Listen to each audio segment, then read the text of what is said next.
Oi, estamos aqui no momento da educação inclusiva do Educa Recife. Estamos vivendo um momento muito importante, que é o Outubro Rosa. Então, você, mulher que está aí nos assistindo, tenha esse cuidado. Outubro Rosa, estamos vivenciando um mês importante com o objetivo de conscientizar sobre a importância da prevenção do câncer de mama. Então, não deixe de ter esse cuidado com você e com a mulher que você conhece. Geralmente temos tia, mãe, avó, uma sobrinha. Então, vamos cuidar, ter esse cuidado, certo?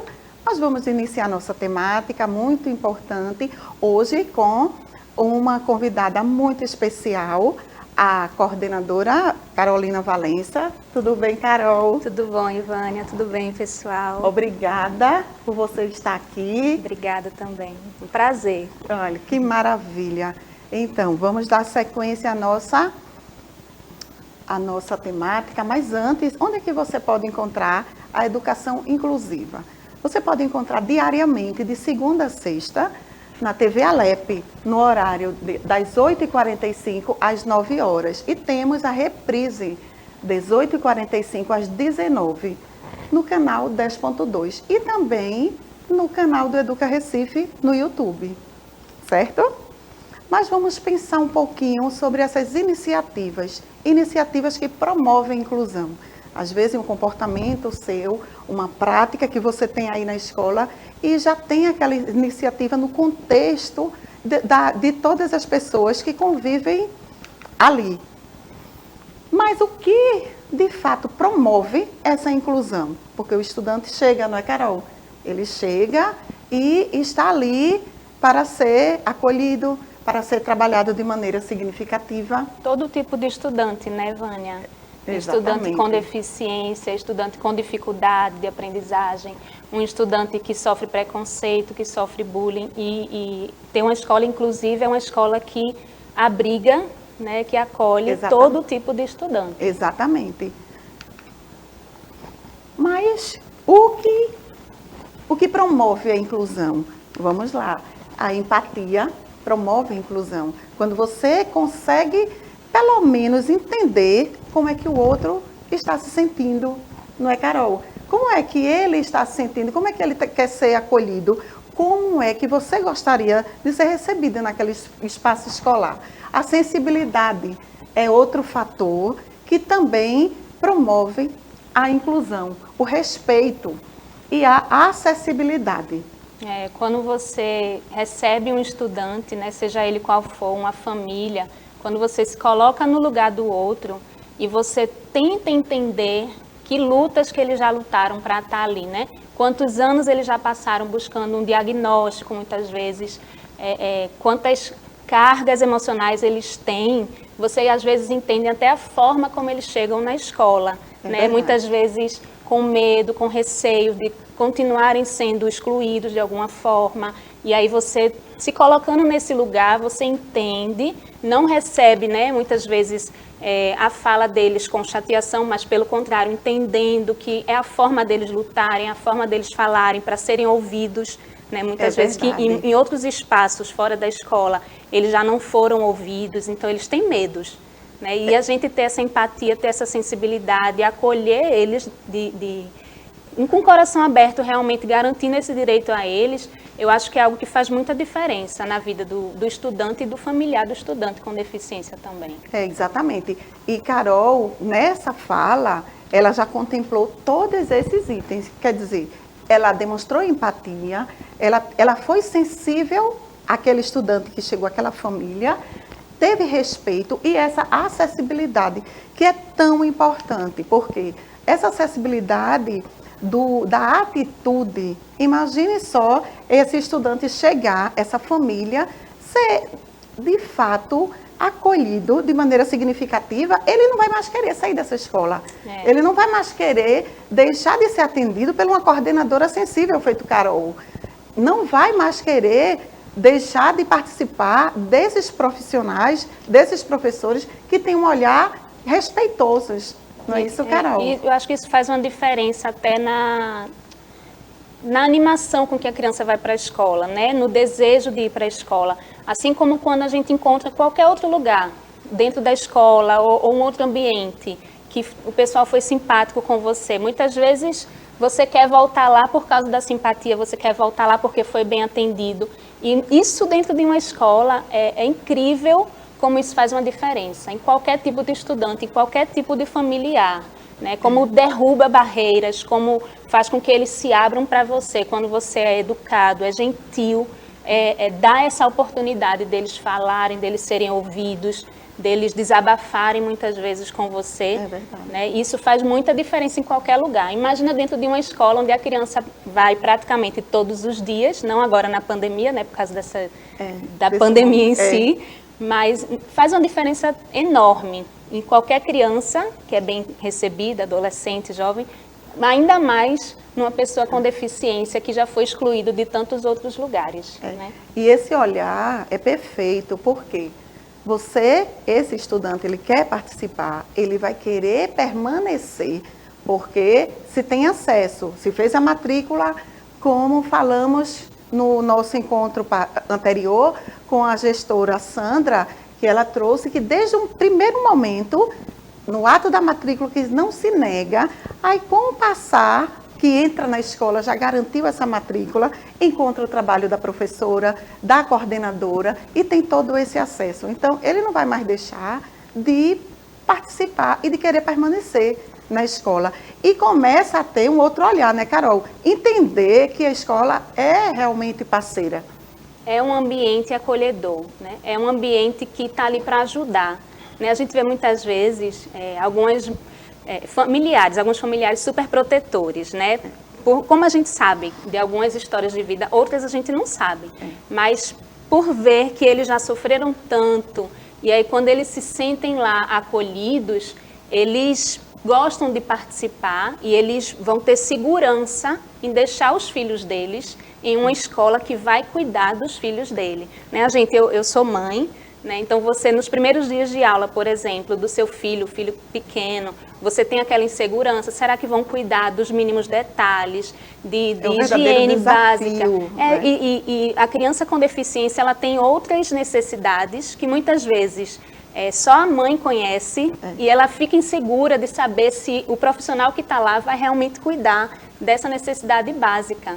E a gente trazer essa segurança para a família, vai trazer a família para dentro da escola, né? Vai trazer um familiar feliz, né? Que está realmente incentivando o seu filho a estar indo lá para a escola também. Não vai ser um fardo para ele, né? Uma dor de deixar o meu filho lá com profissionais que talvez para ele não sejam os melhores profissionais. Mas se a gente passa essa segurança para eles, eles também se sentem realmente felizes. E o próprio estudante, não é? Já vai com outra desenvoltura, com outra felicidade, participar das aulas. Então, a inclusão do estudante depende de toda a equipe escolar, gestores, professores, equipe pedagógica e estudantes. Mas o coordenador tem um papel muito importante. O que é que você traz com essa frase, Carol? Você, enquanto coordenadora, que você tem um papel muito importante dentro desse contexto de estimular, de fazer acontecer a inclusão. Então, eu acredito que o coordenador, ele é, acima de tudo, um articulador, né? A criança com deficiência, ela tem o familiar, tem o professor, muitas vezes tem um assistente de sala de aula, tem o professor de AEE, tem a gestão escolar, tem os colegas, tem várias instâncias, né, que fazem parte da vida da criança com deficiência. E o coordenador, ele é aquele que é o elo, né, entre todas as partes. Muitas vezes o professor está lá em sala de aula, sem muito tempo para estar saindo, conversando com alguém, para estar ouvindo. E aí você vai para o professor, conversa um pouquinho, descobre o que ele está precisando com aquele aluno, vai para o professor do AEE, pergunta o que ele pode estar ajudando nessa articulação, conversa um pouquinho com a mãe, pergunta para ela como é que está sendo essa adaptação, o que a gente pode melhorar. E você escutando vários lados, você consegue parar, raciocinar, ver qual é a melhor proposta, né, para essa criança, no que a gente pode melhorar. Porque a gente também tem que entender que a gente não sabe tudo, né, Ivânia? A gente nunca vai estar preparado totalmente. Por mais que a gente estude, por mais que a gente tenha conhecimento, experiência, sempre vão ser experiências novas, porque cada criança é única. Cada criança é única, cada intervenção... São únicas. Então, mesmo que a gente tenha experiências, a gente pode repetir algumas experiências, mas outras a gente tem que criar, outras a gente tem que adaptar. E isso a gente precisa estar sempre refletindo. Né? Nunca a gente pode achar que é tão boa que não possa melhorar, como também nunca a gente pode achar que é terrível e que não possa aprender. É verdade. A gente sempre tem o que aprender. Tem uma professora que é muito boa, por exemplo, com tecnologia, então ela pode me dar essa assistência, né, nas tecnologias assistivas. Tem outra professora que é ótima em contação de história, então essa professora pode me dar uma dica de como incluir esse aluno. Né? A gente vê que o professor, infelizmente, é uma profissão muito solitária. Né? A gente está realmente dentro da sala de aula, muitas vezes sozinho, de 7h30 da manhã às 11h30, por exemplo, né? Um horário de trabalho e que a gente acaba tendo pouco tempo para estar partilhando. E aí o coordenador pedagógico entrando dentro de uma sala de aula, dando uma conversada, trazendo outras experiências, né, outros exemplos, uma música, trazendo um livro, trazendo um aplicativo como um exemplo de uso, é uma ajuda e tanto para os professores, né, assim como para as famílias e qualquer outro sujeito participante da vida desse estudante. Eu costumava escutar de uma coordenadora e achava muito interessante, que ela falava que o papel era coordenar a dor. Então, quem estava sofrido ou sofrível passava por ela e ela acalmava a família e articulava com a gestão, com o próprio professor, com o próprio estudante. Então, tudo isso faz parte do papel do coordenador. Então, como devemos... Já falamos e já entendemos que não estamos preparados, nunca estamos preparados. É igual a ser mãe. Você é mãe de um filho, daqui a pouco tem um outro segundo filho, você cria do mesmo jeito, mas cada um tem uma demanda diferente, uma especificidade diferente, um tipo de atenção. Assim o estudante, ele chega, e quando ele chega, a gente precisa entender quais são as adaptações. E a família contribui muito com isso quando ela chega e fala como é o seu filho, qual é a deficiência, qual é a necessidade, o que é que ele traz, o que é que ele tem. Então a família precisa entender que a escola é uma parceira, ela está ali tão preocupada quanto você, família, para poder... acrescentar de maneira significativa no contexto escolar. Mas, Carol, deixa aí uma mensagem para quem está nos assistindo, os pais, os outros coordenadores, como é que você faz essa dinâmica de estar articulando todos, o próprio professor, o próprio estudante que está lá e está te vendo aqui. Que mensagem você deixa para esse público que está com a honra de te ver? Então, Vânia, eu acho que a gente tem que ter em mente que a inclusão ela é um direito de toda criança, né? Seja a criança pobre, a criança negra, seja a criança com deficiência. A escola é um direito, a educação é um direito. E no que compete a nós que estamos na ponta da escola, né? Assim, no trabalho de chão de escola, no que compete a nós, a gente tem que fazer, né? A gente tem que entender que a inclusão ela é feita por várias pessoas, ela é feita por políticas públicas, ela é feita por adaptações, ela é feita por professores especialistas, ela é feita por médicos, por estudos, pela família e pela escola.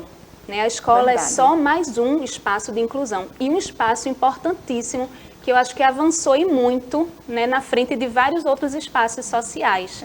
Né? E como a gente está nesse espaço dentro da escola, para nós o que cabe fazer? Cabe fazer uma adaptação? Vamos tentar fazer? Para nós cabe fazer uma escolha, uma curadoria de materiais mais específicos? Vamos fazer essa escolha? Vamos tentar. Né? Não existe uma coisa errada nesse sentido de tentar sempre para melhorar a nossa prática. E eu quero realmente incentivar todo mundo a tentar ter esse olhar empático e de aprender com o outro. A gente está aqui nessa conversa tão gostosa, a gente escuta, a gente aprende, vê outras experiências, a gente aprende tanto com o outro. Não é por isso que a criança com deficiência está dentro da escola, né, para que ela possa aprender com os pares, ela tem esse direito de aprender com os pares, com crianças da mesma idade, tá com a mesma regra, tá sob a mesma regra de é hora de descer para lanchar, não pode pegar o material do colega. Então, ela tem esse direito de fazer isso. Então, no que compete a nós, vamos fazer, porque isso às vezes é uma besteirinha para nós, mas que faz diferença, uma diferença tão grande na vida de uma família que já sofreu tantas coisas que a gente não imagina, depois é que a gente vai ver o resultado, né? É verdade. Carol, agradeço Obrigada a sua também, presença, Vânia. a sua contribuição, mas no próximo momento teremos a professora Adriana Maria, também com esse olhar dessas iniciativas que promovem a inclusão. Não esqueça de se cuidar, que o cuidado é um ato de amor. Sinta e toque suas mamas no dia a dia. Não deixe para depois o que pode ser prevenido hoje. Te aguardo no nosso próximo momento.